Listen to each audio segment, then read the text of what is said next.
une excellente année 2026. Au-delà de vous souhaiter l'année 2026, j'ai 2-3 conseils à partager avec vous.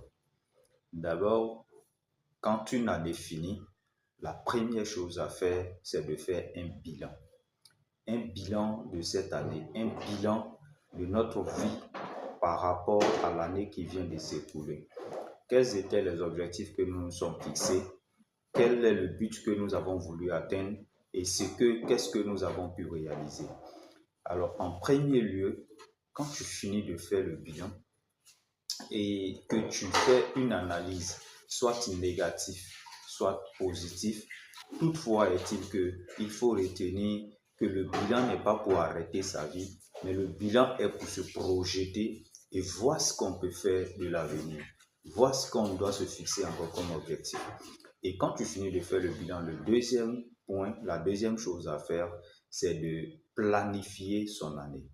Planifier son année, organiser son année, se donner encore des objectifs pour la nouvelle année qui commence.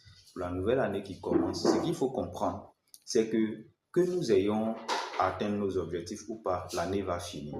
Donc, après avoir planifié son année, après avoir fixé des objectifs et des buts, la troisième chose, c'est de les exécuter. C'est de se battre pour qu'elles se réalisent. C'est de se battre pour que nous puissions atteindre ces objectifs-là. Mais ces objectifs aussi, il ne faudrait pas les faire de sorte que ça dépasse vos capacités, ça dépasse votre entendement.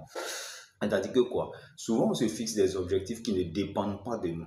On peut se fixer des objectifs, par exemple, de réaliser un projet pendant qu'on sait que c'est sur la grâce de Dieu qu'on compte pour que ces choses arrivent. Par exemple, je peux dire cette année, je dois me marier. Je ne prie pas avec quelqu'un, je n'ai pas de relation avec quelqu'un, mais on veut qu'on se marie cette année. Non, ça dépend de Dieu. Ce sont des objectifs spirituels. Au-delà de cela, quand on finit de se fixer les objectifs qui dépendent de nos capacités, en les exécutant, on s'appuie sur le niveau spirituel. Le niveau spirituel, c'est Dieu qui le contrôle. Le niveau spirituel, c'est Dieu qui va agir pour nous en notre faveur. Donc, pour cela, il faut mettre les moyens spirituels à ses côtés. Après avoir mis les moyens spirituels à ses côtés, il faut mettre à ses côtés les capacités qu'il nous faut pour réaliser ces projets. Si j'ai des projets pour 2026, ça veut dire que je dois me cultiver, je dois m'organiser, je dois me préparer, je dois m'armer pour affronter 2026.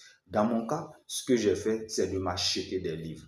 M'acheter des livres parce que je veux être dans